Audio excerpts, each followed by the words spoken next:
축덕과 추갈못이 함께 즐기는 방송 축덕숙덕 160번째 이야기 시작합니다. 안녕하십니까, 주영민입니다. 안녕하세요, 주시은입니다. 안녕하세요, 박진영입니다. 안녕하세요, 하성룡입니다. 아, 오랜만이네요. 네. 아, 올림픽 끝나니까 패럴림픽 끝나니까 또 뭐 코로나가 여기저기 많이 확산이 돼서 네. 저희가 이제 주의하는 차원에서 마스크를 쓰고 네. 하도록 하겠습니다. 좀 거리 멀찌감치. 아, 세트가 바뀌어가지고. 그 세트가 네. 바뀌어서 좀 더 옹기종기 모였네요. 그러니까요. 전부 밀접 접촉을 만들어 버려가지고 굉장히 조심스러운 방송을 해야 될 것 같습니다. 네.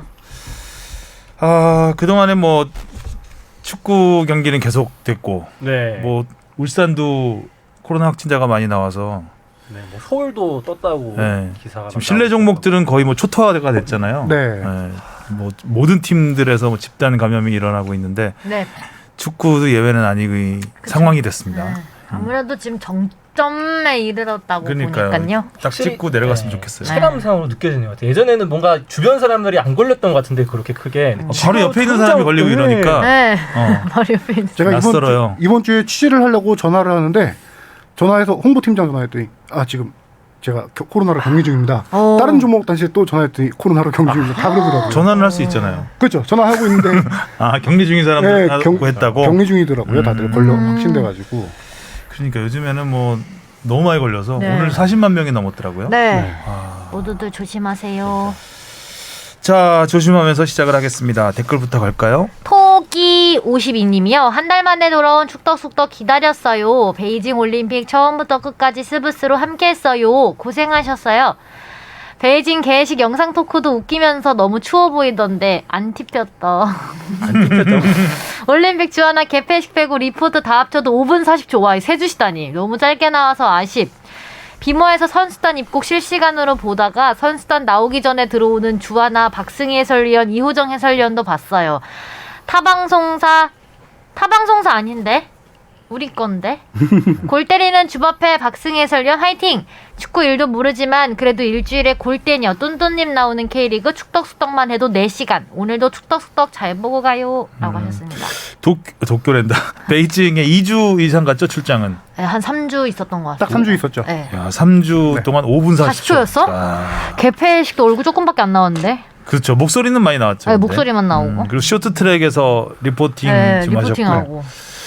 이때 개회식에 저는 이제 베이징을 안 갔는데 개회식이 야외에서 했다면서요, 네. 중계를. 와, 정말 추웠겠다. 진짜로 안 하길 잘했네요, 내가. 일단 발가락이 진짜 잘리는 줄 알았어요. 아, 저는 동계 올림픽 개폐식을 소치 때 한 번 하고 평창 때 했었는데 평창 때는 엄청 추웠거든요.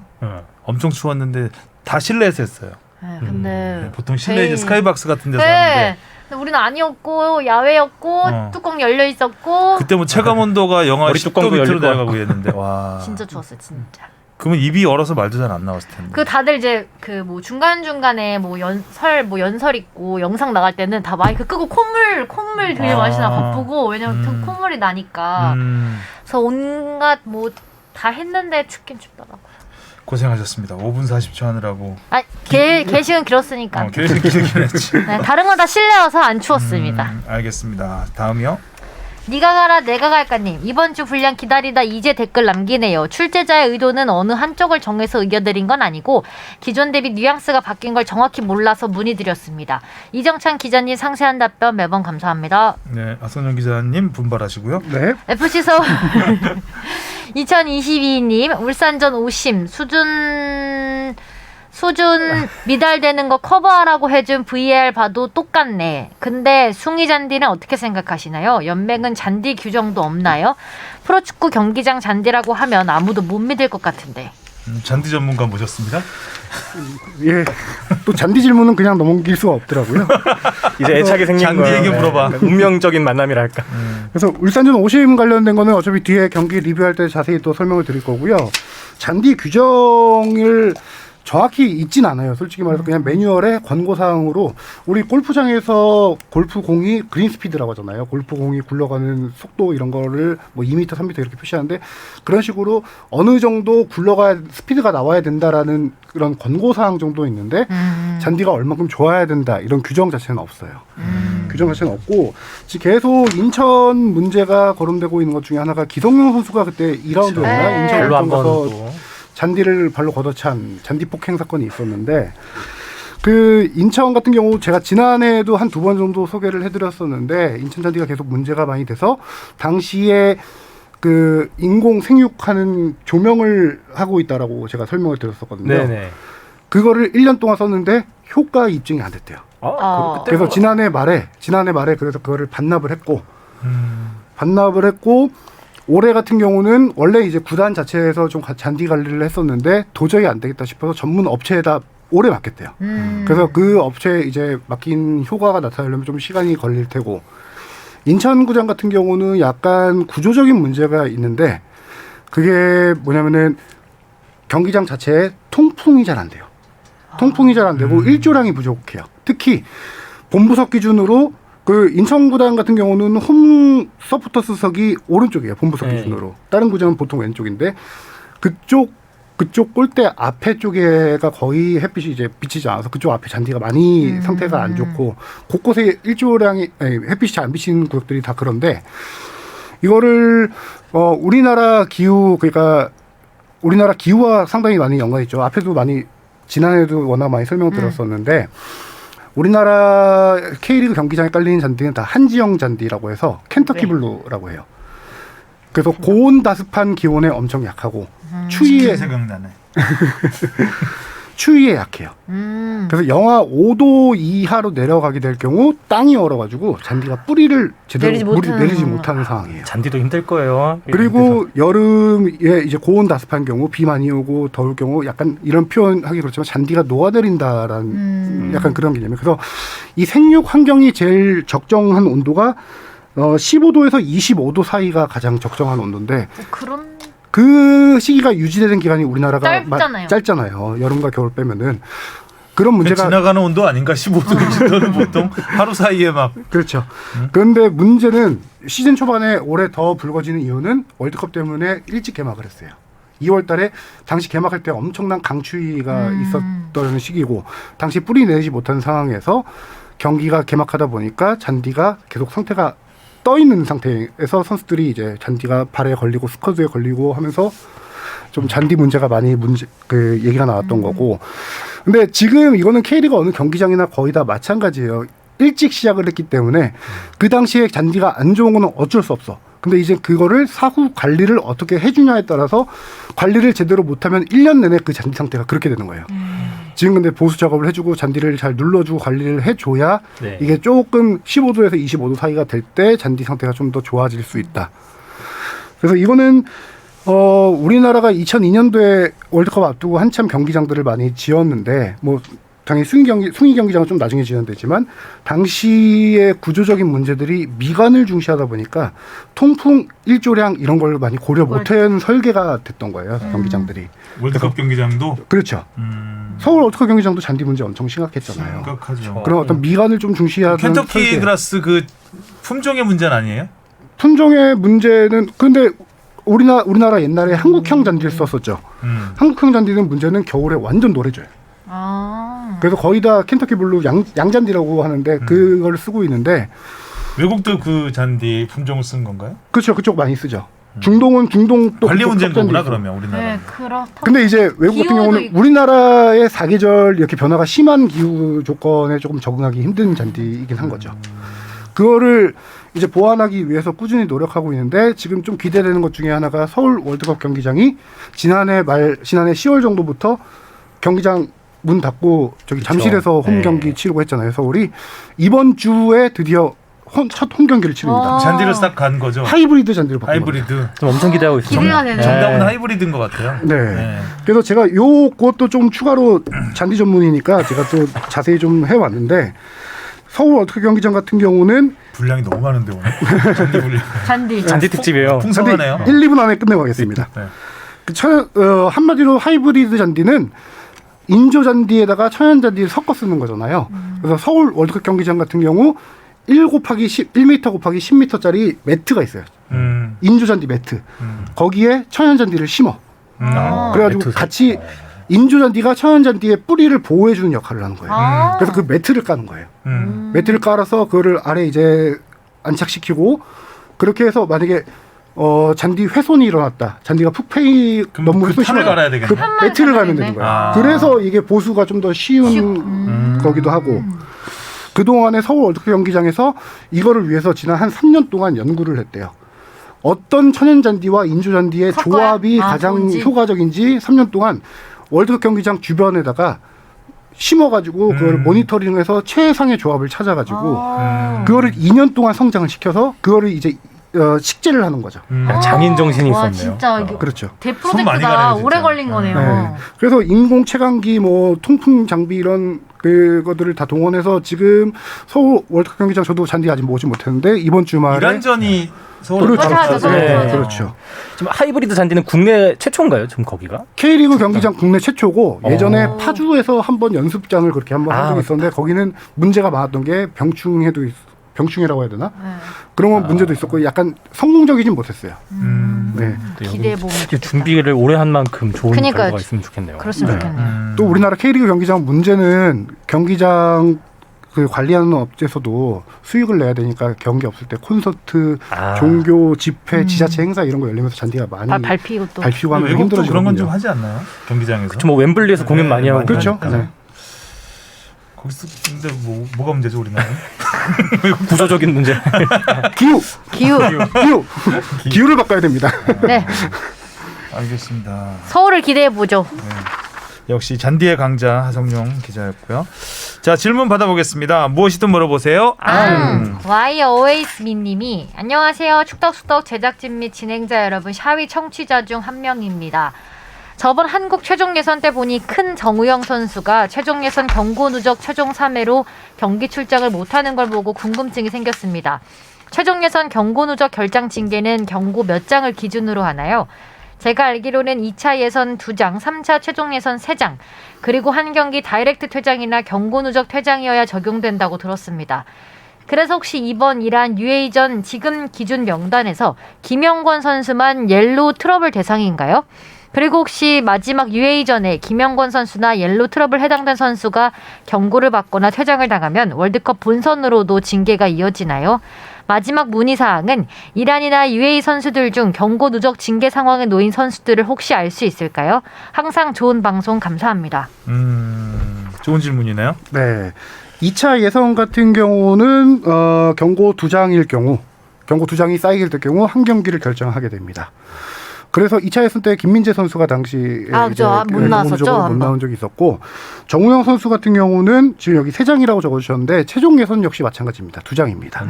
최종 예선 2장 받아서 정우영 선수도 한 경기 못 나왔던 상황이고 이번에 다시 나올 수 있는 상황이고 그래서 이게 본선으로 이어지냐 안 이어지냐 이 문제를 설명드려야 되는데 예를 들어서 마지막 경기에서 퇴장 상황이 나오게 될 경우 최종 예선 마지막 경기에서 그 경우 본선까지 이어집니다. 근데 그 퇴장이 다이렉트 퇴장이고요. 레드카드 받는 경우 경고 누적이 앞선 경기 말고 해당 경기에서 2개를 받아서 퇴장당할 경우 적용되고 그 전에 쌓였던 경고들은 최종 예선에서 끝나면서 동시에 다 소멸됩니다. 본선까지 최종전만 연동이 되는군요. 그렇죠. 최종전에서 퇴장이 나올 경우 직접 퇴장이든 간접 퇴장이든 퇴장 최종전에서는 경고를 받아도 그거는 사라지고 그렇죠. 경고는 경고 한 퇴장을 장은 당했을 경우만 그렇죠. 그럼 한 경기를 못 나오게 되는 첫 네. 경기를 못 나오게 되는 그러네요. 본선 네. 첫 경기. 그렇게 되고 현재 우리 경고 옐로 트러블인 상황은 김영권 선수 같은 경우는 벤투 감독이 기자회견에서 밝혔죠. 이재익 선수를 뽑은 이유가 김영권이 경고 트러블 때문에 뽑았다 이렇게 밝히면서 알려졌는데 지금 우리가 경고 상황을 보면은 경고 1개 받은 선수들이 꽤 많아요. 황인범, 김영건, 홍철, 조규성, 이용, 권창훈, 손준호 7명이 있는데 맞네. 이 중에서 뭐 이번 대표팀에서 조심해야 될 선수 그러니까 뽑힌 선수 이번 대표팀 뽑힌 선수는 김영건, 조규성, 권창훈 3명이고 아까 말씀드렸다시피 정우영 선수는 경고 2개를 이미 한 번 해서 징계가 끝났기 때문에 지금 현재는 0개로 봐야 될 상황이고요. 제가 아랍에미리트까지는 다 알아보진 못했어요. 우리는 그래도 중요한 건 이란전이라고 생각을 해서 이란을 보니까 1차전부터 8차전까지 보니까 경고를 엄청 많이 받았어요, 선수들이. 거칠어요, 이란이. 그렇죠. 그래서 이미 경고 누적이 돼서 결장했던 선수들이 한 3명, 4명 정도 돼요. 이미 결정 한 번 했어요. 네.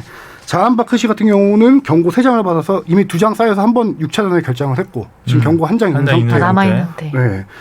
그 다음에 뭐 여러 선수들이 경고 많이 있는데 결과적으로 중요한 거는 우리나라 경기에 못 나오는 선수가 가장 중요하잖아요.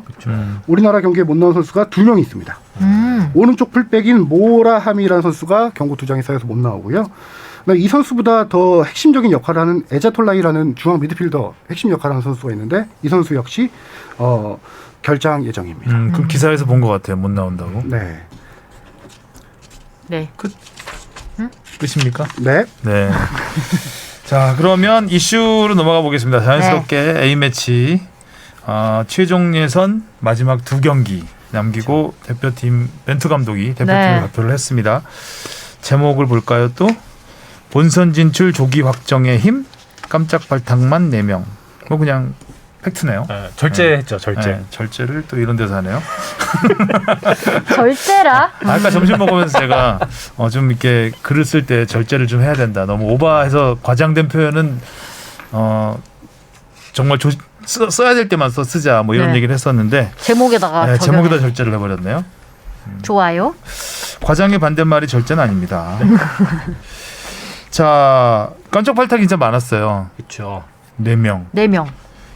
저는 박민규 선수 경기를 기억이 잘 안 나는데. 사실 전 이름도 조금 네. 생소했어요. 저도 이름도 네, 생소한 가장 깜짝 놀란 이름이 박민규 선수가 아니었나. 네. 뭐 팬들한테는 좀 죄송한 말씀이지만 네. 박민규 선수에 대한 활약상을 저는 기억을 못해서 어떤 선수인지 좀 궁금해요. 그 수원 FC에서 왼쪽 윙백으로 좀 많이 쓰는 선수고요. 저도 플레이 스타일 솔직히 뭐 거짓말할 수 없으니까 거의 못 봐서 잘 알진 못해요. 잘 알지 못하는 선수인데 수원 FC 그 기사들 이거 찾아보면은 정말 활동량 좋고 왼쪽에서 공격 가담 능력 좋고 오버래핑 좋은 선수 이렇게 알고 있는데 이번에 깜짝 발탁이 좀 있었던 이유 중에 하나가 왼쪽 측면 자원들이 좀 많이 무너진 상황이에요. 홍철 선수도 예, 홍철 선수도 없고. 그렇고 지금 김진수 선수도. 선수도 약간 전북에서 계속 좀 부진하고 있는 상황이고 뽑히긴 뽑혔지만 거기다가 지금 강상호 선수는 중국 이적 문제 때문에 제외됐죠. 배려 차원에서 좀 제외를 해준 상황이에요. 그래서 왼쪽 측면 자원을 벤투 감독이 박민규 선수를 지난 시즌부터 계속 봐왔던 선수라고 얘기를 하더라고요. 네, 그래서 어떤 좀 빌드업 이런 걸 중시하는 감독이기 때문에 빌드업 능력, 활동량 이런 게 충분히 벤투 감독의 눈을 사로잡지 않았을까 그런 생각이 드는데 우리 역시 뭐 훈련 통해서 보통 테스트를 많이 하는 감독이다 보니까 경기 나오기 좀 힘들지 않을까라는 생각도 많이 들고요. 그렇죠. 벤투 네. 감독이 뭐 뽑는다고 특성상. 항상 쓴 건 아니기 네. 때문에 네. 한번 보겠다라는 것 같은데 아무래도 이제는 뭐 살짝 여유가 좀 생긴 부분도 그렇죠. 있으니까 네, 그렇죠. 반드시 이란저는 잡아야 되긴 하겠지만 어쨌든 좀 생각보다 그 전에 항상 그 나물의 그 밥 이 느낌이었다면 이번에는 이재익 선수라든가 윤정규 선수, 김동준 선수까지 약간 의외의 발탁들이 좀 있었습니다. 혹시 팬들의 반응도 조금 바뀐 것 같아요. 만약에 이런 사실 박민규 선수는 그렇게 막 이름이 많이 안 열려진 선수는 아니니까 만약 이런 선수가 뽑혔을 때 왼쪽에 뭐 아까 말씀했듯이 뭐 강상우도 있고 이기재도 있고 이전에 뽑혔던 선수가 있으니까 그런 선수가 뽑히는 게 낫지 않나 이런 말이 나올 법한데 지금 그래, 벤투 이유가 감독은 있겠지. 지금 벤투 감독은 약간 까방권을 네, 까방권 획득했죠. 획득한 상태이기 때문에 끄덕 예, 믿고 갑니다. 뭔가 생각이 있겠지라고. 근데 뭔가 되게 명단이 느낌만 그런 건지 되게 조촐한 뭔가 적은 느낌이에요. 뽑은 선수들이. 그래도 막 적진 않잖아요. 맨날 27명, 28명 뽑다가 25명 뽑아서 그런 느낌일 느낌이어서 수도 있어요. 명단이 되게 간절한 느낌? 그래도 골키퍼 명단은 두툼하지 않나요? 네, 요새 계속 4명을 네 명을 뽑네요. 근데 부상자들이 좀 있잖아요. 많죠. 예. 부상자들이 좀 있어서 그 부분이 이제 좀 또 황리찬 선수가 명단 발표하는 날 다쳐가지고 네.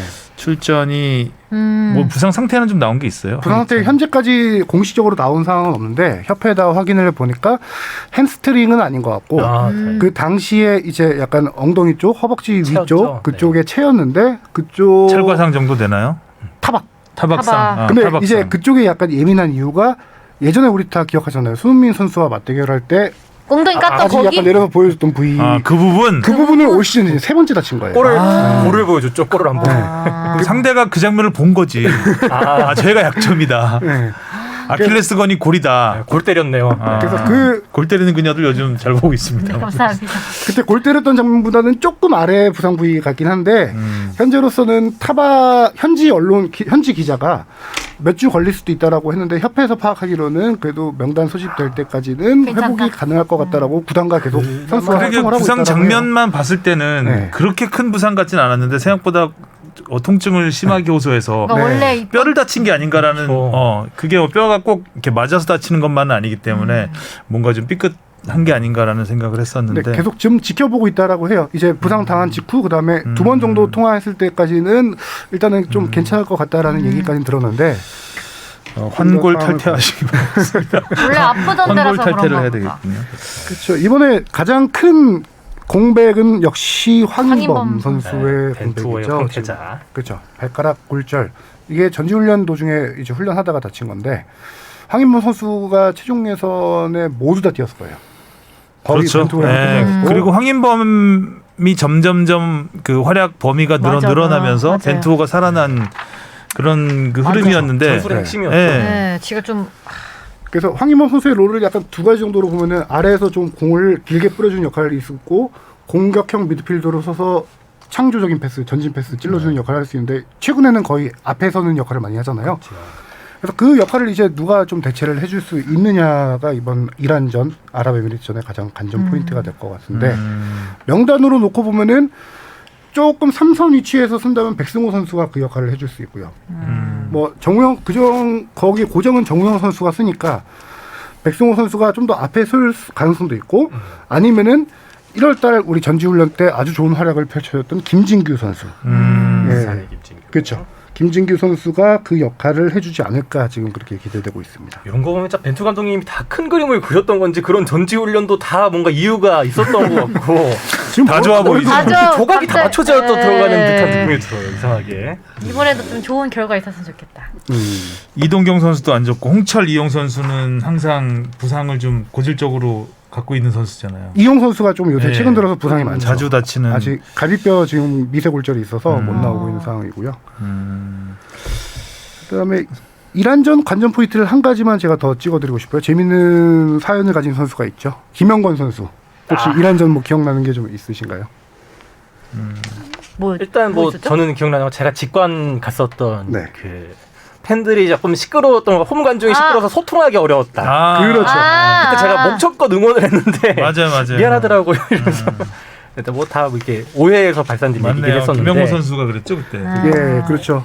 그런 것도 있었고 예전에 이란전에 자책골도 있었고요. 네, 김영권 선수가 이란 제가 지금 적어놨는데 어디나 적어놨는지 몰라서 이란이랑 약간 뭔가 있네. 네, 이란과 악연이 좀 많이 있어요. 그때 그 케이로스 감독이 그 주먹 감자 날렸던 그 경기에서 실책을 해서 아 맞다. 그 경기에서 실책하면서 실점했고. 네네네 맞아요. 그래서 주먹 감자 사건 때. 아까 김영권 선수가 파울 트러블이라 그랬죠.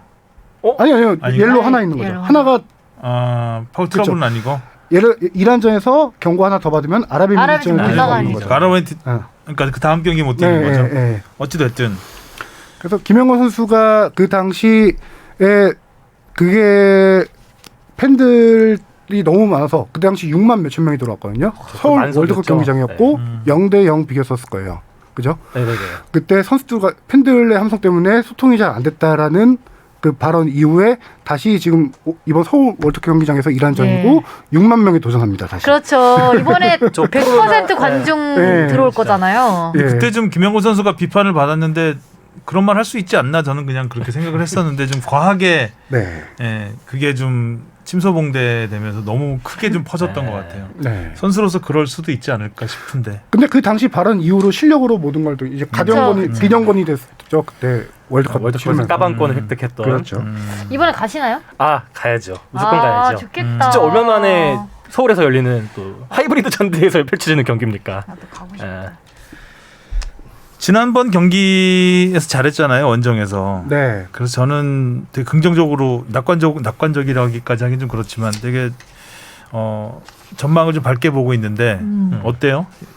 저도 이번 분위기 지금 타고 있는 것 같고 음. 뭐 지금 백업 자원들도 조규선 선수의 활약도 너무 좋고요.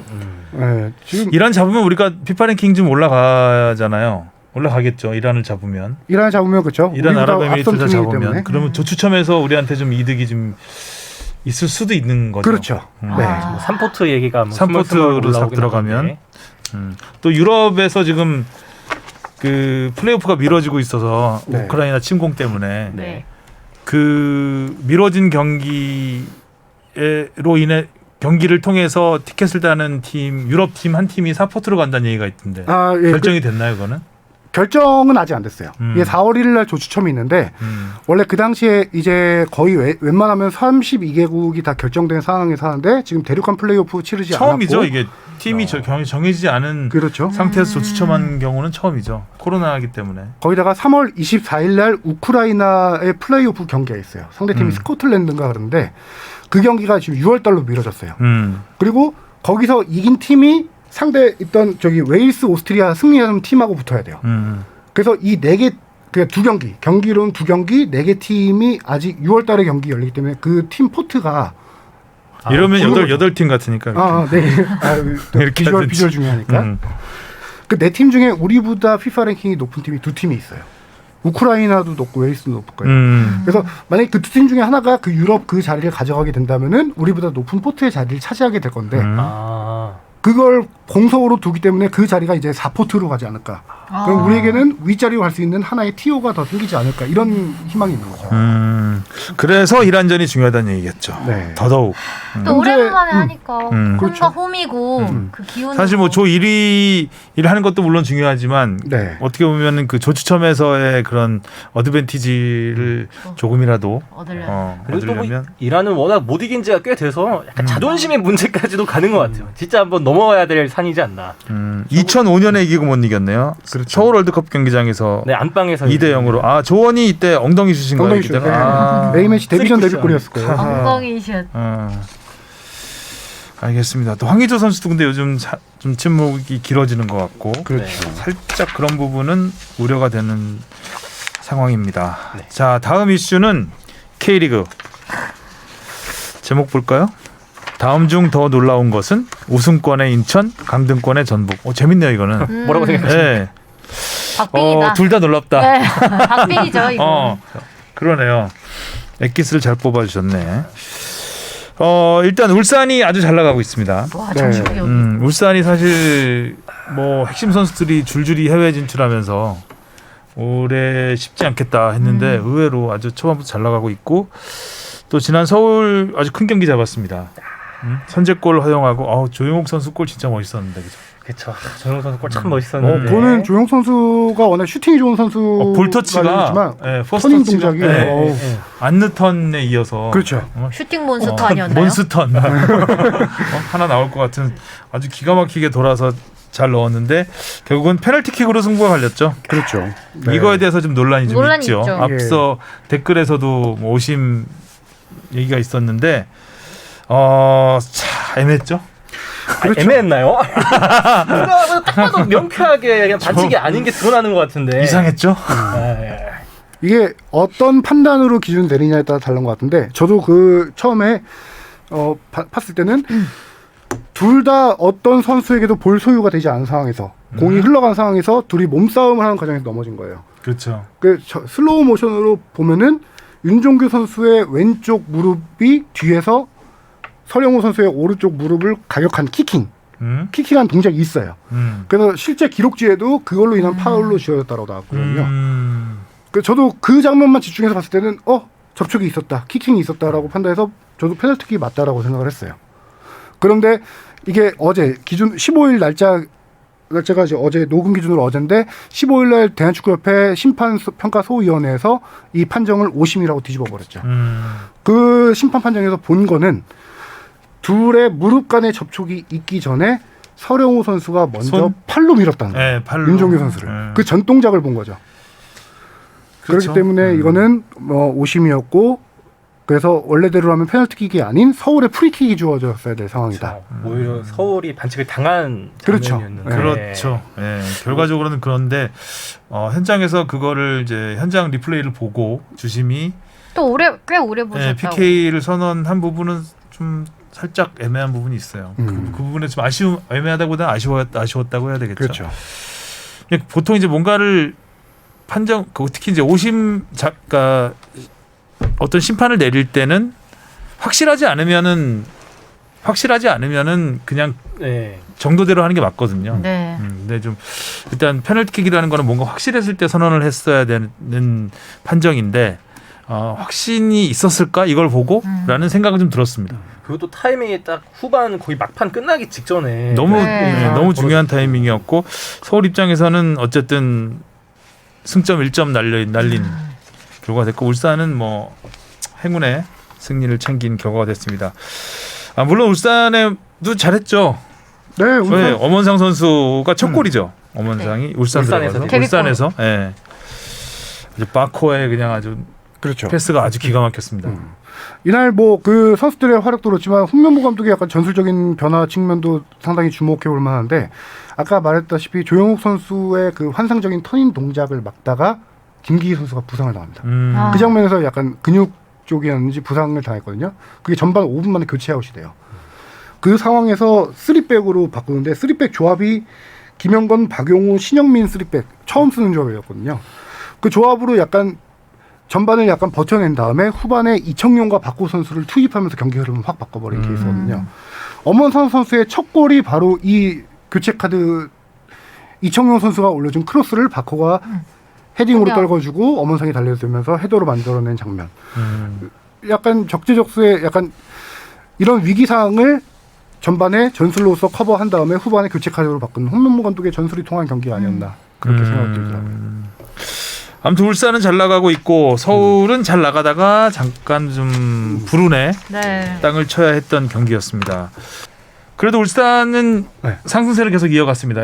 챔피언스 리그에서 3대 0으로. 첫 경기 앞두고 네. 집단 감염, 코로나 집단 감염돼서 굉장히 우려가 컸는데 승리를 거뒀습니다. 깜짝 놀랐어요.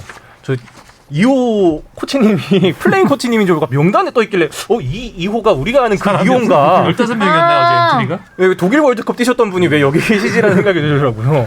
그러니까 1호는 어디 가고 2호가 그래서 그 울산이 기자회견할 때 15명 간신히 채우는 수준이라고 했어요. 근데 K리그 같은 경우는 17명이 채워지지 않으면 경기를 연기합니다. 근데 ACL 같은 경우는 13명이에요. 13명. 그래서 어제 저도 이제 명단을 주의 깊게 봤는데 일단 대기 명단 보면은 대기 명단이 하나, 둘, 셋, 넷, 다섯, 6명이 들어가 있어요. 이것도 다 못 채운 거예요. 11명이 6명이 17명이잖아요. 그중에 말했다시피 2호 플레인 코치 지난 시즌에 영입돼서 한 경기도 안 뛰었고 올해도 한 경기도 안 뛴 플레인 코치가 서브에 들어가 있습니다. 근데 홍명보 중계해 보니까 홍명보 감독 옆에서 코치 옷 입고 지시를 하고 있더라고요. 아예 뛸 생각이 없던 거였고. 이름만 올렸구나. 진짜 딱, 네. 그렇죠. 거기다가 서브 명단에 골키퍼가 2명입니다. 아, 진짜 사람이 많이 부족했던 거고. 코로나 진짜. 그렇죠. 선발 명단을 보면은 박주영 선수가 처음으로 선발 출전했습니다. 이 경기에. 선발 명단 중에 그 베스트 11이라고 뽑을 수 있는 선수가 진짜 박호, 박주영, 그다음에 아마노, 이규성, 조현욱 골키퍼까지 5명 정도밖에 5명. 없어요. 나머지는 신인에다가 올해 처음 경기 출전한 선수들이 3명이었어요. 와. 그 3명 중에 한 명 20살 신인 최기훈 선수가 이제 선제골을 터뜨렸던 거고. 그것도 놀란 게 윤일록 선수가 왼쪽 윙백으로 나와서 수비하는데 애를 먹더라고요. 안 서도 보던 자리니까. 이날 중앙 수비수들이 전멸했어요. 부상도 있고 뭐 코로나 이슈도 있고 그다음에 심지어 원두재 선수 같은 경우는 지난 시즌 아시아 챔피언스 리그에서 당한 퇴장 징계로 인해서 못 나오는 경기예요. 와. 진짜 설상가상. 전멸이에요, 거의. 전멸. 그러다 보니까 중앙 수비수 근데도 3백을 이명재, 김성준, 김재성이라는 선수로 세우는데 다 3백 중앙 수비수들이 측면 윙어 출신이거나 중앙 미드필더 출신은 중앙 수비로 다 세운 거예요. 선수들이 없어서. 그래도 3대0. 그러니까 그래도 3대 0. 그래도 3대0. 그래서 이날 레오나르도 선수가 후반 교체 들어와서 엄원상 선수에게 기막힌 칩인 패스 해주고 그쵸. 골 넣고 페널티까지 넣었는데 레오나르도 선수 괜찮더라고요. 확실하게 좀 오랜 시즌 동안 그 주니어의 그 빈자리를 좀 느꼈던 지난 시즌이 울산이었다면 이번에는 조금 레오나르도가? 진짜 걸출한 우리가 생각하는 그 9번 스트라이커. 뭐 마무리도 마무리지만 아까 말했다시피 그런 연결 플레이도 연기도 너무 좋더라고요. 확실히 되게 그 스마트하게 공을 찬다라는 느낌이 있고 센스가 있다라는 느낌이 드는데 이게 홍명보 감독 스타일이라고 좀 봐야 될 것 같아요. 홍명보 감독은 기존에 이제 대표팀 감독 시절에 박주영 선수를 큰 대회마다 많이 썼다시피 전형적인 피지컬을 중시하는 타깃형 공격수를 별로 안 좋아하는 스타일이에요. 반면에 울산의 기존 최전방 공격수들 보면은 주니오, 그다음에 지난 시즌 보면은 뭐 힌터제어도 있었고요. 그다음에 비온 존슨 다 몸 사기통이에요. 피지컬로 들어가는 스타일에다가 거기다가 오세훈 선수까지 지금 일본으로 보냈어요. 그래서 장신으로 비빌 수 있는 선수들이 지금 없어요. 울산의 최전방 공격수 올 시즌 보면은 레오나르도, 박호, 박주영, 뭐 엄원상 이런 선수들이 최전방에 서고 있거든요. 다 빠르고 연계 플레이 좋고 기술 센스 있는 선수들 위주로 그 홍명보 감독의 스타일 같더라고요. 그러면 오히려 그 이번에 새로 영입된 그 선수들로 인해서 홍명보 색깔이 더 짙어지는 그렇죠. 의외의 이번 시즌에 효과가 에이스들이 다 나갔다 그랬는데 네. 아마노 선수도 그렇고요. 그렇죠. 뭔가 예전에 울산 축구가 그냥 빠른 느낌에 좀 더 가까웠다면은 지금은 뭔가 그 윤활유가 더 많이 들어간 느낌이랄까요. 그러니까 아마노준 선수도 있고 뭐 이청용 선수가 워낙 볼을 잘 차기로 유명했으니까 조금 테크니션들이 많이 늘어난. 네, 뭔가 그런 기술적인 축구를 조금 더 하는 듯한. 현재까지는 이동경, 이동준의 공백이 크지 않고 그걸 대체 선수들이 지금 메워주고 있는 아마노 선수나 뭐 엄원상 선수가 메워주고 있죠. 막 걱정했었는데 맞아. 다 나가네 막 그러니까, 이랬었는데 어떡하지? 그 어떡하지는 어떡하지? 전북이죠. 전북 어떡하지가 됐습니다. 자, 그리고 대구도 어제 ACL을 했는데 일단 네. K리그에서는 성남의 역전승을 거두면서 대구도 초반에 좀 출발이 불안했었는데 승리를 거두면서 한숨을 돌렸고 챔피언스리그에서는 진짜 한숨 돌렸죠. 거의 뭐 지옥 끝까지 갔다. 그렇죠. 극장의 극장. 지옥 끝까지 갔다가. 네. 정말 드라마 같은 경기였습니다. 대구는 팀 이름을 세징야 FC로 바꿔야 된다고. 세징야 FC. 세징야 동상 세워야 된다. 세징야 광역시로. 지금 뭐 세징야 나중에 대구시장 나온다는 얘기도 있고 뭐 그런 얘기 다 이미 출마했죠.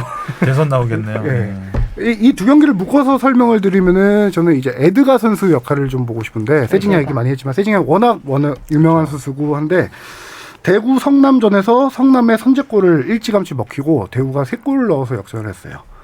그 3골에 모두 다 이제 에드가가 관여가 돼 있습니다. 에드가가 첫 번째 골은 측면에서 올라온 크로스를 정말 폴짝 뛰어 올라가지고 헤더로 그것도 약간 좀 먼 거리였어요. 놓고 두 번째 장면에서는 세징야의 크로스를 발로 터치한 거를 골대 맞고 나온 걸 고재현 선수가 밀어넣고 세 번째 라마스 선수의 골도 크로스를 헤더로 떨궈준 걸 넣고 에드가가 이날 15번의 공중 경합을 해서 9번을 이겨냅니다. 물론 에드가가 191 정도 되는 장신 공격수긴 한데 이날은 제공권에서 갈린 싸움이었어요. 이 경기는 성남의 중앙 수비수들이 한 명이 저기 오른쪽 큰 측면에 섰던 선수가 189긴 한데 그 선수 말고 나머지 두 선수가 180 초반이었어요. 182, 3 정도 됐거든요. 제공권에서 이날 경기는 딱 전략도 그랬고 제공권에서 확 갈린 경기였고 이거를 이제 아시아 챔피언스리그 플레이오프로 넘어오다 보면은 대구가 불이람을 상대로 에드가가 부상으로 나가게 됩니다. 아킬레스건 파열 부상이 있으신데요. 그래서 시즌 거의 아웃으로 보이거든요. 에드가요? 네. 어떻게? 대구가 진짜 거의 연장 220분까지 거의 힘을 못 썼던 경기예요, 사실 어제. 많이 밀렸던 에드가 하나 빠졌다고 그렇게. 에드가가 초반에 헤딩하고 내려오다가 착지 과정에서 문제가 생겨서 그게 됐는데 시즌 아웃이면 진짜 큰데? 그렇죠. 지금 아직 점밀 검진을 안 해서 어제 밤에 열렸던 경기 때문에 근데 아킬레스건 파열로 예상이 된다라고 지금 구단에서 얘기를 하고 있는 상황인데 대구가 앞으로 그래서 지금 이 경기에 얻은 것도 많고 잃은 것도 너무 많은 경기였죠. 그러네요. 아시아 챔피언스리그 경기. 잃은 게 더 많을 수도 있겠네요. 그렇죠. 잃은 게 너무 큰데요.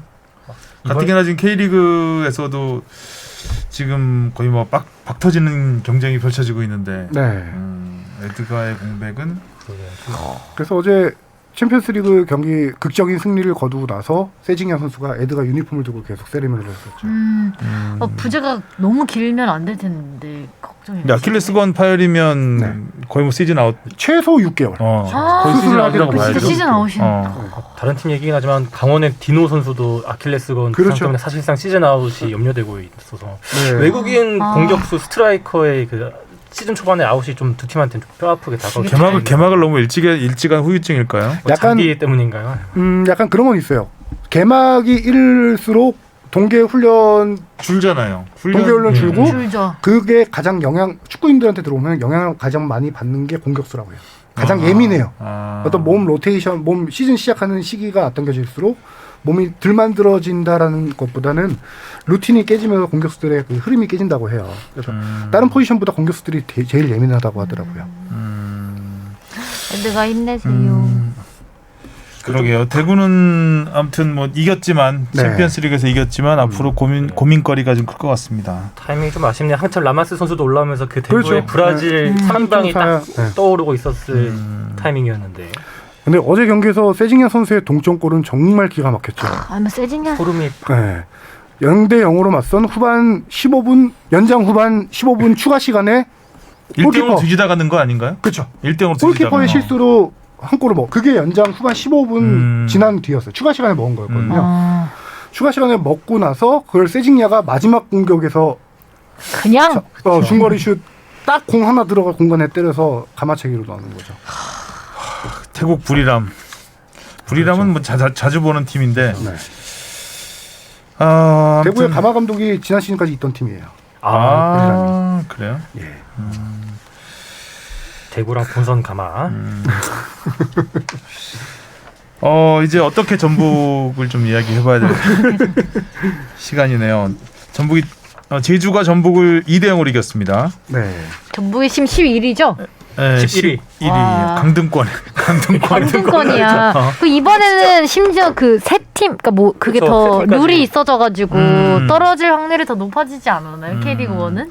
사실 뭐 전북의 강등을 걱정하는 지금도 걱정하는 뭐 사람은 많지 않겠지만 하여간 시작이 너무 일단 골잡이들이 너무 조용하죠. 네. 네. 그쵸. 골잡이들뿐만 아니라 전북의 강점인 측면 공격들 너무 조용하고요. 지금 한마디로 총체적 난국입니다. 일단 이날 제주전만 봐더라도 전북이 점유율 앞서고도 제주 역습에 당한 실속을 못 차렸던 경기 이렇게 좀 표현을 하고 싶은데 전북의 문제가 이제 이날 경기는 왼쪽 측면 제루소한테 뻥뻥 뚫리면서 전북의 측면 수비가 완벽하게 무너진 경기이기도 하고요. 전북이 저는 솔직히 지금 수비는 크게 걱정을 안 해요. 5경기 5실점이긴 한데 뭐 예년에 비하면 최소 실점 팀이 많긴 하죠. 근데 거기는 뭐 이제 부상 선수들이 돌아오고 그다음에 지금 새로 영입을 하려고 하는 선수들이 있으니까 영입하면서 좀 보완이 될 건데 공격 쪽이 지금 현재 가장 문제예요. 특히 이 경기 같은 경우는 문선민 선수조차 부상으로 못 나온 경기였거든요. 지금 최전방에 일류첸코 구스타보 선수가 부진하고 있고 원래 전북의 장점 중에 하나가 양쪽에 빠른 측면 선수들이 쭉쭉 들어가서 오버래핑 해주고 쭉쭉 들어가서 크로스 올리고 또 중앙에서도 아기자기한 플레이로 잘라 들어가면서 플레이하는 약간 두 가지 유형의 스타일인데 그 루트가 지금 둘 다 막혔다라고 봐야 돼요. 한 가지는 측면 윙어들이 지금 거의 전멸. 문선민 선수 이번 경기 빠졌죠. 바로우 선수는 그 측면에 엄청 빠른 선수. 바로우 선수는 비자 문제로 아직 입국조차 못하고 있습니다. 거기다 한교원이 부상 중이죠. 그러다 보니까 측면의 공격 속도가 너무 느려지다 보니까 이제 상대 팀들이 전북 측면은 지금 크게 신경 안 써도 돼라고 하면서 중앙의 수비에 집중을 합니다. 그래서 중앙 수비에 집중을 하면서 상대 감독들이 여기는 백승호한테 무슨 뿔조기가 시작되니까 백승호만 차단하면 돼라는 걸 감독들이 다 간파를 하게 됩니다. 그래서 백승호에게 지금 엄청난 압박을 가하면서 거기서 볼줄기가 안 나가다 보니까 앞에 있는 이승기, 쿠니모토, 뭐 김보경 선수들이 공간을 찾아가려고 해도 공이 안 들어오고 측면은 느리다 보니까 수비들이 가운데 몰리고 그래서 총체적으로 공격이 안 풀리고 있는 상황이 되는 거죠. 백승호 참. 이유 있는 부진이네요. 듣고 보니까. 예. 그죠? 그래서 이제 선수들이 언제 다 빨리 합류하고 영입이 지금 3월 25일까지 가능해요. 겨울 이적 시장이 3월 25일까지 열려 있어서 지금 전북이 LA 갤럭시에 진출해 있는 김문환 선수, 오른쪽 측면 수비수죠. 거기다가 지금 국가대표 김진규 선수를 영입을 거의 눈앞에 두고 있습니다. 그럴 경우 역시 항상 해결은 해요. 역시 전북은 가만히 있지 않아. 지금 측면에 이용 선수가 크로스가 워낙 좋은데 부상으로 못 나오고 나오는 상황. 있으니까. 그리고 김문환 선수가 들어오면서 그 자리에 지금 최철순 선수가 뛰고 있는데 이 선수가 수비는 워낙 좋은 선수인데 지금 공격 가담이 잘 안 돼요. 그래서 지금 김문환 선수가 들어오면은 이용 선수가 회복한 시점과 맞춰서 같이 될 거고 김준규 선수가 들어오면은 중앙에서 볼 배급이 좀 더 백승호 선수 혼자 하던 볼 배급이 원활해지지 않을까 이런 기대를 하고 있는 거고. 그래서 요새 이래피디님 아버님이 저 전북 팬이신데 축구 경기를 안 보신다고. 아 근데 우리 그때 그거 하지 않았어요? 요즘 상심이 크시겠네요. 그니까 그거 안 했어요 우리? 뭐 토토 안 했었어요? 토토 하는데 한 주 지난 거 한주 아닌가요? 아 지나서 나오는 거좀 그렇구나. 지났어요. 또 우리 한 주 토토가 지났지. 이용 기간이 지나서 발효돼 저 버렸어요. 지난주에 하는 거라고 생각했어요. 그 전북도 제가 어제 뽕피디가 저한테 전북을 어떻게 얘기하실 겁니까? 그래서 제가 뭐라고 대답했는지 스탯으로 한번 그렇죠. 팩트로 한번 때려보겠다. 때려보겠다라고 했는데 몇 가지 이제 스탯을 갖고 왔는데 슈팅이 정말 적어요. 공격 기회가 볼 배급이 안 되다 못 보니까 본 것 같긴 슈팅이 하다 맞아요. 올 시즌 슈팅 수가 전체 팀 중에 8입니다. 경기당 9.2개를 때리고 있는데요. 지난 시즌에 경기당 10.8개를 때렸습니다. 그리고 현재 울산이 슈팅 수가 1인데 경기당 13.4개. 많이 때리네. 네. 근데 또 문제는 유효슛이 또 적어요. 유효슛은 또 9위예요. 올 시즌 경기당 유효슛이 2.4개밖에 안 돼요. 지난 시즌 전북의 유효슛 5.8개. 절반 줄었네. 네. 몇 골 넣었죠? 전북이 2골 넣었습니다. 2골. 야. 5경기 하지 않았나요? 김보경 선수가 우크라이나 전쟁 반대 세레머니 했던 한 골, 그다음에 송민규 선수 한 골 이렇게 2골 넣었는데 노월을 외쳤는데 노골이 돼버린. 그렇죠. 그다음에 아까 한 가지 말했던 거 백승호 선수로부터 볼이 안 나간다라는 거. 그 백승호 선수의 스탯을 따져봤는데 전진 패스 성공률이 67.4%예요. 근데 지금 이 스탯을 제가 여러 가지 적었는데 그중에 대표적인 위에 상위권 선수들의 스탯을 같이 적었는데 이 선수들보다 너무 20% 이상 차이가 나요. 기성용 선수 전진 패스 성공률 84%. 기성용? 네. 그 약간 비슷한 역할을 하는 롤의 선수들. 원두재 선수 76.7. 그에 비해서 67.4%. 낮긴 낮다. 너무 낮아지고 특히 공격 지역에서 전진 패스 성공률이 65%의 백승호 선수가 그치고 있는데 원두재 선수 91%. 그다음에 인천의 여름 선수가 86%. 뭐 집중 견제를 받는다는 얘기죠. 그렇죠. 그렇게 얘기하면 될 것 같고요. 네. 전방으로 숫자만 얘기하니까 느낌이 잘 안 오는 것 같아요. 집중 견제 받고 있죠. 집중 견제 받다 보니까 이런 모든 패스 성공률 자체도 떨어지고 있다. 이런 스탯을 조금 갖고 온 거죠. 5년 만에 3연패. 개막 3연패. 전북. 그죠? 맞나요? 네, 여러 군데에서 되게 다 안 좋네요. 그러니까요.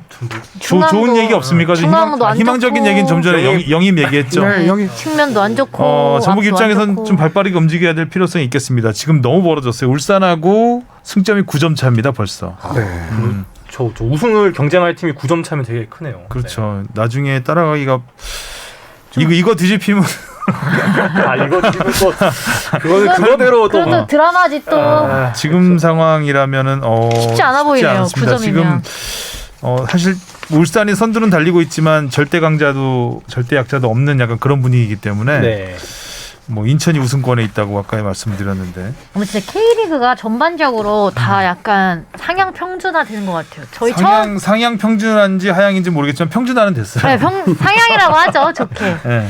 처음에는 처음 이거 시작할 때만 해도 딱 2강 아니면 뭐 거의 전북 1강 약간 이런 느낌으로 그렇죠. 얘기 많이 사실 막 했었는데 매년 그랬듯이 크게 달라진 건 없을 것이다. 김천이 좀 변수다 이 정도. 김천 제주 네. 뭐 김천 제주 정도가 변수다라고 봤었는데 의외로 인천 뭐 제주 김천 다 뭐 잘하고 있고 네. 포항도 사실 지금 2등 포항도 확 올라오고 있죠. 우리가 그때 2주 전에 방송할 때 포항 출발이 좀 안 좋다는 얘기를 했었는데 확 좋아졌습니다 지금 그 사이에. 우리가 안 좋다고 해야 되는 건가? 전북 이제 반대로 올라가겠네요. 인천의 원동력은 뭐예요? 잔디인가요? 인천은 홈 어드밴티지 상대를 반대로 늪에 빠뜨리는. 네, 인천이 웬일이야? 인천은 영입 효과라고 볼 수 있을 것 같아요. 물론 지난 시즌부터 조성환 감독이 수비 조직을 확 가까운 게 올 시즌까지 유지가 되고 있는 거고요. 가장 핵심적인 영입은 아까 스탯으로 잠깐 말했지만 여름 선수를 영입하고 그다음에 이명주 선수를 영입했죠. 아, 그러면서 이명주. 중원 조합이 엄청 탄탄해졌어요. 이명주. 거기다가 김도혁 선수가 이 세 선수가 중앙 트라이앵글을 이루는데 김도혁, 여름, 이명주 트라이앵글을 이루는데 이 선수들이 수비형 공격형 미드필더 다 보는 선수들이에요. 그러다 보니까 여기서 유기적인 움직임이 서로 스위칭이 가능해지고요. 이 선수들이 활동량이 워낙 많고 패스 줄기들이 좋은 선수들이다 보니까 어느 누구라도 그 역할을 해주면서 공격적으로 뿌려주는 역할. 그게 살아나면서 인천이 올 시즌 수비가 탄탄했고 공격적으로도 조금 풀리고 있는 거죠. 시즌 초반에. 저는 뭐 조성환 감독님도 이렇게 좀 높이 평가를 하고 싶은 게 사실 저는 서울이랑 그때 붙었을 때가 좀 인상이 깊었거든요. 이 안익수 감독님의 양쪽 풀백들을 가운데로 내세우는 그 빌드 플레이를 완벽하게 차단해버리면서 아 서울을 공략하려면 이렇게 해야 된다는 그런 해법을 다른 팀한테도 좀 보여줬거든요. 근데 이번에 김천을 만나서도 이 특히 무고사랑 이 전방에 그 이용재 선수를 동시에 가용하면서 전방 압박을 상당히 강하게 했단 말이죠. 그래서 그러면서 무고사의 첫 번째 선제골도 나올 수 있었고요. 그래서 이 조성환 감독님이 상대 팀에 딱 맞는 맞춤형 전략을 잘 짜오지 않나 그런 생각도 좀 들고 있는. 근데 또- 보니까 점유율이 김천이 훨씬 높은데 김천이 그렇죠. 슈팅 수나 유효 수는 똑같아요. 뭐- 그러니까 감독의 역량이 이런 걸로도 나타났다고 할 수 있죠. 작전을 짜고 들어간 거죠. 김천이 전력상으로는 객관적으로는 한 수 위인 좋죠. 거는 확실하니까. 5명, 4-5명 돼 보여요. 그러니까요. 김천이 또 잘 나가고 있었고, 근데 거의 뭐 꽁꽁 묶으면서 한 방으로 끝낸 경기였고, 조규성 선수 엄청 짜증내던데. 네.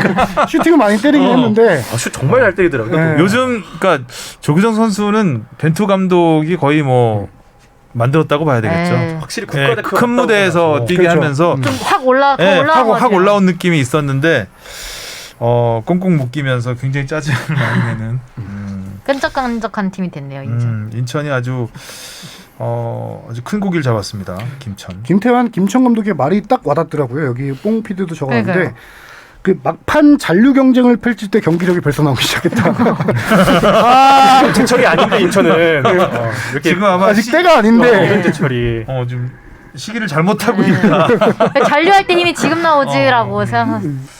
그러네. 잔류할 때 이미 지금 이렇게 이어지는 걸 수도 있고. 절실함이거든요. 그게 그 절실함이 지금 선수들이 뛰는 양으로 보여요. 아까 뽕 PD도 얘기했지만 전방 압박부터 양쪽 측면에 저기 김보섭이라는 선수가 있는데 정말 많이 뛰거든요. 지금 그 선수들이 다 뛰어주는 절실함이 경기라고 나타나는 거죠. 지금. 띄워줘야 또. 네. 인천이 김천 잡은 것도 그렇고 또 수원 FC가 강원 강원 잡은 잡았어. 것도 좀 의외였어요. 네. 강원이 잘 나가고 있었잖아요. 그렇죠. 수원 FC는 그야말로 이승우 효과 전혀 보지 못하고 헤매고 있다고 얘기를 했었는데 첫 승을 했습니다. 수원 FC가. 수원 FC도 부상자가 엄청 많아서 상황이 좋지가 않아요. 지금 이 경기에 라스, 무릴로 선수 둘 다 없는 경기였는데 라스 선수 같은 경우는 동계 훈련하다가 발목을 다쳤어요. 그게 발목 통증이 있는 상태에서 경기 나오다 보니까 더 안 좋아져서 발목이 팅팅 부어 있는 상태. 아 그래서 맞아 SNS 그래서 SNS에 발목 상태를 사진 찍어서 올렸는데 그래서 당분간 경기 출전 안 시키고 회복에만 전념시키고 있고 무릴로 선수 역시 발목에 뼈 조각이 돌아다녀서 수술을 받았어요. 수원 FC는 지금 지난 시즌에 두 선수가 합작한 공격 포인트가 거의 한 40개 되거든요. 그렇죠. 거의 K리그의 손케인이라도 봐도 모방했던 그 그렇죠. 조합이었는데. 그 두 선수가 빠지면서 공격력이 무뎌졌는데 이 상황에서 그래도 이제 김동호 선수 수비수의 코너킥에 의한 헤딩골, 헤더골, 그 다음에 또 막판에 화끈한 중거리포. 멋있었죠. 네. 이거. 그걸로 약간 팀이 이제 조금씩 풀려나가고 있다는 느낌이 드는데 수원 FC가 지금 첫 승을 했다라고 해서 좀 부진했다라고 볼 수 있는데 지난 시즌보다 스타트가 좋은 겁니다. 그렇죠. 그렇죠. 지난 시즌 첫 승이 지난 시즌엔 거의 30몇 명을 바꾸면서 조직력이 다지는 시간이 필요해서 7경기 만에 첫 승을 거뒀는데 이번에 5경기 만에 첫 승을 거뒀습니다. 오히려 괜찮아. 이번 수원 시즌. FC까지 올라오면 정말 혼전이겠군요. 네, 그렇죠. 뭔가 확실히 뭐 개막이 일찍 돼서 그런가 오수선한 느낌이 드는 거예요. 오수선해요. 네. 네. 오수선이요. 말하는 것도 오수선하네요. 어느 수선집에서 하면 오수선이잖아요. 오수선. 그래서 그렇게 공격수들이 빠지다 보니까 그래서 이승우 선수가 이날 첫 선발 기회를 잡았죠. 그래서 저 이승우 선수 선발 나온 경기 처음으로 이제 쭉 봤는데 제가 볼 때는 확실히 번뜩이는 거는 확실하게 있어요. 그쵸. 순간적으로 침투를 하거나 아니면 세컨볼 따내는 그 순간적인 움직임 이런 건 확실히 있는데 문제는 오프더볼. 네, 너무 그 공 안 가진 상태에서 들어가는 움직임들이 너무 뻔해요. 수비수들이 다 이 밀집돼 있는 대로만 들어가더라고. 왜 그럴까요? 그게 저도 원래 경기 강- 빈 공간 노리는 거라 했는데. 그러니까요. 그러다 보니까 오프더볼 움직임이 좋지 않다 보니까 볼 배급 자체가 안 돼요. 이승우 선수에게. 그 아, 상황에서는. 그치. 너무 일반적으로 많은 풀어나갈 선수가 때는 있으니까. 안 받으려고 밀집으로. 그래서 그런 움직임이 안 되다 보니까 물론 세컨볼 따내서 슈팅 때리고 이런 거는 번뜩이는데 이 선수는 이건 뭐 조직의 문제, 현재는 조직의 문제일 수도 있고 선수 개인의 어떤 경기 감각이 안 올라온 문제일 수도 있고 조금 시간이 필요해 보인다는 생각이 들더라고요. 이승우 선수. 데뷔골 언제? 일단 뭔가 하나 터져야 좀 그렇죠. 예, 출발을 할 수 있을 것 같은데 아직은 시동만 걸고 있는 상태. 부릉부릉. 전문 용어로 호흡이 아직 안 터진 것 같아요. 선수 풀타임을 뛸 그런 호흡, 경기 체력이 아직 안 터져서. 홍 PD는 왜 구자철 사진을 이렇게 여기다가 이유는 잘생겨서 뭐. 구자철 선수가 아직 데뷔 안 했잖아요. 네, 데뷔 안 했죠. 기다리고 있구나. 기다리고 네, 올라가시는 게 되게 힘드셨었나 봐요. 한라산 그 사진 추웠어요 날도 되게. 사진 다른 거 봤는데 공개된 거 말고 막 엄청 또 대기하고 떨고 있지. 여기 볼이 푹 꺼져가지고 너무 힘드신 게 보이더라고요. 전문 산악인 같았어요. 이때 오한이 들려서 아직 못 나온다는 얘기도 있- 제주는 늘 이런. 살 오셨나? 입단식을 거의 신고식 수준으로 세게 해서 네. 그날 기자회견에서 구자철 선수가 그 사진에 대해서 해명을 했습니다. 팬들이 찍은 사진이었는데 자기도 이거 보고 자기 아닌 줄 알았다. 한 7시간 인정하고 싶었던 거 등산했으면 아니에요? 네, 그렇게 찍힐만 하죠. 네. 아니, 정확히 말하면은 올라가고 내려가고 등 하산하는데 7시간이 걸린 거고 7시간. 올라가는데 한 3시간 정도 3시간 걸렸다고 해요. 아. 네. 한라산. 올라가서 촬영하고 뭔가 근데 이렇게 날씨가 엄청 좋았어요. 한라산 날씨가 이렇게 다 보기 어려운. 어려워요. 어려운데. 특히 겨울 이때는 한 2, 3월 이때는 안개가 많이 껴서 저도 갔다가 못 올라가고 백록당까지 못 올라가고 거기 위에서 휴게소에서 있다가 내려온 적이 있었는데 어디다 손가락질입니까? 이제 구자철 선수는 지금 현재는 러닝 정도 하는 수준이에요. 리그가 끝나고 몸을 좀 더 만들어야 되는 상황이어서 제주 이제 복귀전 칠 런닝하면 언제 나오는? 그 오피셜 할 때 러닝 지금 이제 1, 2주 정도 됐으니까 제 생각에는 그 당시만 하면 한 달 정도 생각을 하고 있더라고요. 그래서 4월 달 정도면은 복귀가 가능하지 않을까 싶은데 아, 나도 다시 러닝 해야 되는데. 복귀하시려고요? 골대녀 시즌 3인가요? 새로 하게 되면 그렇게 시즌 3에 안 나오나요 혹시? 모르겠어요. 아직 영입 제의가 없어요? 네, 몰라요. 일단 러닝이나 러닝을 일단 해야 될 것 러닝 같아요. 일단 하고. 네. 그랬군요. 네. 골대녀 그러면 촬영 끝난 지는 얼마나 됐어요? 저 촬영은 그래도 그 베이징 가기 전에는 마무리를 그때 하고 마무리하고. 갔다 왔습니다. 그러면은 운동 안 한 지 꽤 됐네요. 네, 꽤 됐어요. 한 달 넘었네. 넘었으니까. 저도 이제 러닝 해야죠. 베이징에서 5분 50초 리포트하고 나머지는 좀 뛰지 그랬어요. 나머지 기물파선을 가끔 하셨어요. 기물파선하면서 공을 아, 찼는데 축구 연습했다 그랬지. 했는데 네. IBC 복도에서 축구 연습하다가 네. 기물파선 하셨다고. 축구공 갖고 다니니까 그 외국인들이 이거 어디서 샀냐고 막 누구랑 했어요, 물어보더라고요. 연습을? 승희랑 박승희 박승희. 해설위원이랑. 골대녀 멤버가 또 있었구나. 네, 박승희 해설위원은 또 이미 그 슈퍼리그에 진출해 있는 팀이기 때문에 네, 이제 또 한수 배워야죠. 열심히 해야죠. 아니, 뭐 오래된 얘기지만 베이징에서 IBC 오는데 아예 출근 복장이 그 사이즈라고 해야 되나요? 훈련 복장으로 출근을 해요. 아 축구하려고 오늘 방송 없는 날, 오늘 축구하는 날. 승희랑 저랑 진짜 뭐 없다. 그럼 그냥 거의 축구 선수처럼 입고. 그럼 갔어요. 전지훈련 갔다 온 거예요. 그렇죠. 베이징으로. 근데 날씨는 전주를 추운 추웠어요. 대로. 너무 추웠어요. 어차피 실내에서 하는데 뭐. 먹는 것도 별로였고 막 이래. 음식이 좀 그랬어요. 그랬군요. 그랬어요. 그랬구나. 구자철에서 갑자기. 얘기보다 제 얘기를 더 많이 한 것 같네. 주시은 베이징 전지훈련 얘기를 하고 네, 말았네요. 아니, 구자철 선수 담은 이유가 제가 이제 저는 오피셜 찍은 뒷얘기를 좀 해주려고 했던 거였는데 뭐 너무 시간이 많이 지나서 네. 지금 하세요. 아니 그 시간도 있고 그냥 끝낼 게 나을 것 같아서 자, K리그가 계속 재밌게 흘러가고 있습니다. 다음 이번 주 토토예요? 토토나 한번 하죠. 근데 토토하고 또 이호 기간 지나기 전에 꼭 돌아오겠습니다. 네. 자, 수원 대 강원입니다. 강원 수원. 잠깐만, 수원 대 강원? 아까 참고로 얘기하다 말았는데 강원의 최전방 공격수 디노 선수는 어제 아킬레스건 아킬레스건. 파일로 수술 받아서 네. 사실상 시즌 아웃이 됐습니다. 수원 수원 최용수 감독님이 그렇게 슬퍼하신다고 속상해하신다고. 어디 하실 거예요? 무승부. 무승부. 자 서울대 제주. 서울 홈 개막전이니까 이겨야죠. 서울 아 이거 제주도 근데 잘해. 무승부. 저는 제주승 가겠습니다. 그럼 전 무승부. 왜 전북대 자꾸 축구를 재미없게 전망을 해요? 계속 다무승부하면 재미가 없지. 맞아. 전북대 김천. 이거 사실 고민할 카드가 별로 아닐 수도 있는데 이번 시즌은 고민이 되네요. 김천. 김천. 그럼 저는 전북 하겠습니다. 바뀌겠지. 아까 하성룡 기자가 너무 비관적인 전망을 들어가지고 김천. 그러니까 저만 전북 할게요. 연두색 입고 왔으니까 전북으로 할게요. 아 그러네요. 참고로 이번에 전북이 김천한테 지면은 2001년 이후에 첫 4연패로 4연패요? 갑니다. 와. 2001년 이후에 네, 21년 21년 만에 오 쉽지 않아. 기록은 깨지라고 있는 거니까요. 수원 FC 대 대구. 애드가 생각나네 또 애드가. 그러니까 이게 약간 좀 애매하네요. 에드가 생각나고 라스 생각나고. 대구 그래도 세징야가 있잖아요. 네, 수원 FC는 이승우 있어요. 이승우. 그럼 전 수원 대구. FC. 저는 수원 FC. 2대 2야. 울산 대 포항. 오. 와 동해안 더비가 더비. 또 잘 나가는 두 팀이네요 지금. 이거는 근데 코로나 지금 상태가 어떻게 되죠? 그러네. 지금 그러니까 이거 연맹에서 계속 예의주시하고 있어요. 해야 되나 왜냐면 말아야 되나? 17명이 되냐 안 되냐.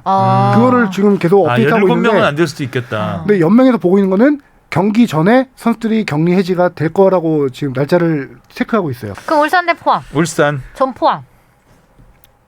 포항. 아니, 동해안 더비는 은근히 포항이 더 강했던 거 그렇긴 같아요. 그런데 그래도 울산의 상승세 코로나에서 돌아온다는 전제 하에 지금 거라. 자 마지막입니다. 성남 대 인천. 성남이 이제 좀 올라올 때가 됐습니다. 아직 전성- 1승을 못했어요. 그러네. 참고로 성남이 이종호 선수를 영입을 오피셜을 냈고요 오늘. 네. 그 돌아왔죠. 네, 맞아요. 전남에서 그리고 지금 포항에 있던 팔라시오스 발표를 앞두고 있습니다. 오. 팔라가 성남으로. 그럼 저는 성남. 이 경기에 못 뛰잖아요. 이종호 선수는 오피셜이 나서 그걸 좀 봐야 될 것 같은데요. 네. 이 경기는 모르겠네요. 이거 약간 짠물 수비 대 짠물 수비 아닌가요? 그렇죠. 수비 잘하는 팀들이죠. 네. 저 인천. 근데 결정력이 좀 짠물 수비 대 질식 수비. 질식 수비. 인천. 전 성남했습니다. 알겠습니다. 다음 주에 결과를 보도록 하겠고요. 자, 진짜 코로나 정말 조심해야 될 것 같아요. 요즘에는 정말 누가 걸려도 이상하지 않는 시기인 것 같은데 마스크 2개 썼죠? 네. 조심하시고. 이건 뭐? 왜요? 조심. 조심 조심하자. 중. 자, 건강 조심하시고 다음 주에 만납시다. 수고하셨습니다. 고생하셨습니다. 고맙습니다.